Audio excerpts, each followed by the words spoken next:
Hello, thank you for having me. I'm Emily from Carbon Retirement. At Carbon Retirement, our core business is carbon offsetting, and we're based on the notion that offsetting is positive in principle, but current methods aren't delivering. So instead of selling clients project generated credits, we purchase EU allowances from the EU emissions trading scheme, and we permanently remove them from the system so that they can't be used by the heavy industry that needs them. And this is a process called carbon retirement. We've got two objectives at Carbon Retirement. First of all, we want to provide a better way to offset. So we help companies achieve genuine emission reductions, and we make sure time isn't wasted on projects that aren't going to deliver. And secondly, we aim to make the EU ETS, which is the EU Emissions Trading Scheme, work more effectively. So when we realised that the current setup of the CRC would be largely ineffective at reducing net emissions i.e. making genuine emission reductions, because of an overlap in the emissions covered by the EU ETS, we felt it was something that we should look into and tell people about.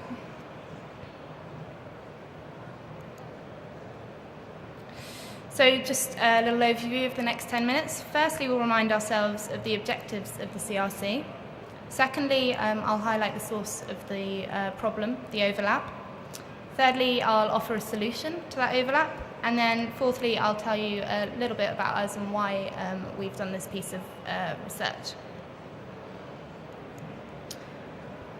So this is what it says about the CRC on the DEC website. So apart from cutting UK emissions, you probably know that it's aiming to put carbon management in the boardroom and make it a reputation driver. The DEC website states that it's aimed at non-energy intensive businesses, so those that are not already covered by the EU ETS. The EU ETS, EU Emissions Trading Scheme, is a European-wide cap-and-trade system under which heavy polluting industries across Europe trade a fixed number of pollution permits called EU allowances, or EUAs. DEC say that the CRC is designed to tackle emissions not already covered by the EU ETS. But in fact, although the CRC doesn't cover companies that are covered by the EU ETS, there is an overlap in the emissions that are covered, and this is where the problem lies. Because 70% of the emissions that your business or businesses covered by the CRC emit are due to electricity usage, and 87% of reductions that are achieved due to the CRC will be from a reduction in electricity usage. This is where the problem lies. So if your business reduces its energy, that will then reduce the demand on power producers in the UK, so their emissions will in fact reduce rather than yours. They are part of the EU Emissions Trading Scheme, where there is a fixed number of permits. So that reduction in their emissions will mean that there's spare permits then to be used elsewhere in the system, therefore meaning that you're just displacing emissions rather than reducing emissions. I'll talk through this with a diagram just to make sure it's absolutely clear. So before the CRC, your company energy usage is largely electricity, 70% of emissions or indirect emissions. So this electricity, you're not creating emissions directly, but the power producers that you're using are creating emissions, and your demand is creating those emissions. And these emissions from power stations are covered by the EU Emissions Trading Scheme. When the CRC is implemented, the lion's share of reductions will be from energy usage. So when you reduce your energy usage, the power producers' direct emissions will reduce as a result. And because the power producer is compliant under the EU ETS, it won't need as many permits as it did before. So there'll be some spare permits in the system. And these will be available to be used elsewhere within the EU Emissions Trading Scheme. So the CRC reductions aren't causing net emission reductions, they're just displacing emissions elsewhere.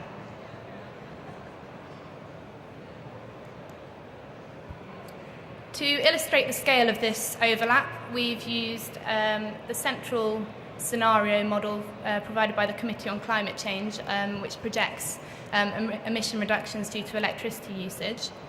And the scale of it's really quite big. Between now and 2020,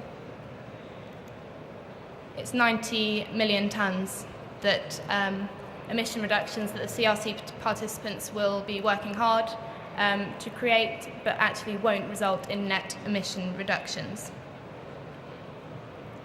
So yeah, for you it means your reductions in energy use will not translate into genuine emission reductions. And also you've subsidised heavy industries in Europe and made it easier for them to meet their regulations. But it's not all doom and gloom. There is a solution that means the CRC can work for both the environment and the Treasury.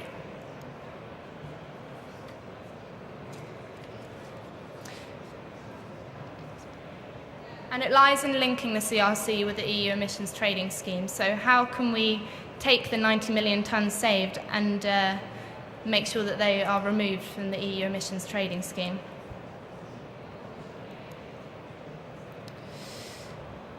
So the government could retire the EUAs to match the emission reductions achieved by CRC participants. So the 90 million tonnes of EU allowances, it won't be floating around within the EU ETS. The government actually have the power to remove those credits from the system, thus ensuring that every tonne of emission reductions achieved by CRC participants actually translates into genuine emission reductions. And so why do we think this is a good idea? Well, as I've just said, it ensures the environmental integrity of the scheme, so it makes sure that every energy efficiency saving that's achieved actually translates into emission reductions. And therefore it creates a greater incentive for CRC participants to reduce their emissions. It protects the UK's reputation as a global environmental leader and avoids criticism of double selling the same tonne of carbon and making money out of a scheme that's going to be largely environmentally ineffective.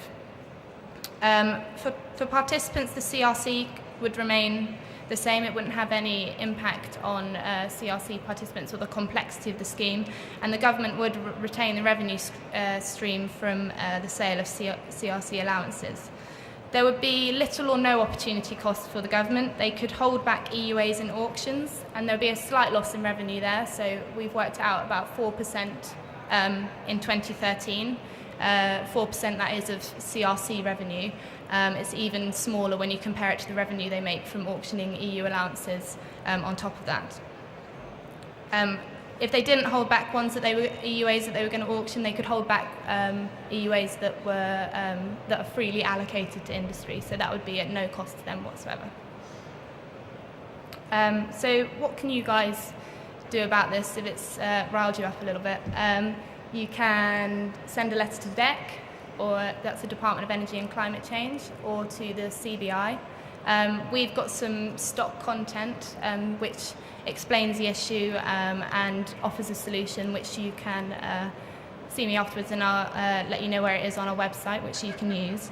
And I'm just going to finish off with just a little bit more about us and what we do. So, as I said at the beginning, we're a carbon offsetting company with a difference, and our sort of core value is 100% guaranteed impact. So while other methods of offsetting have been marred with controversy as to whether they make a genuine difference, we retire EU allowances to make sure every tonne of emissions that our clients offset results in a genuine 1 tonne emission reduction, and it's completely risk-free. So we're constantly looking to improve the efficiency and effectiveness of the two systems that we operate in. So that's voluntary carbon offsetting and the EU emissions trading scheme. And so as part of this, we do a number of research pieces. This obviously on the CRC. We did a piece earlier this year on the revenue that the government generates from EU allowances and how we think that should be used. We've done a piece of research into the inefficiencies in project-based offset models and how little of the money actually reaches the project. It's only 28p in every pound, quite shockingly. And we've also done a piece on offsetting in the FTSE 100, just to give an overview of what the UK's biggest businesses are doing in terms of offsetting, what they're doing, who they're doing it with, etc. So if you would like to contact me about anything I've talked about today or any of the research, then please do get in touch or find me afterwards. Thank you.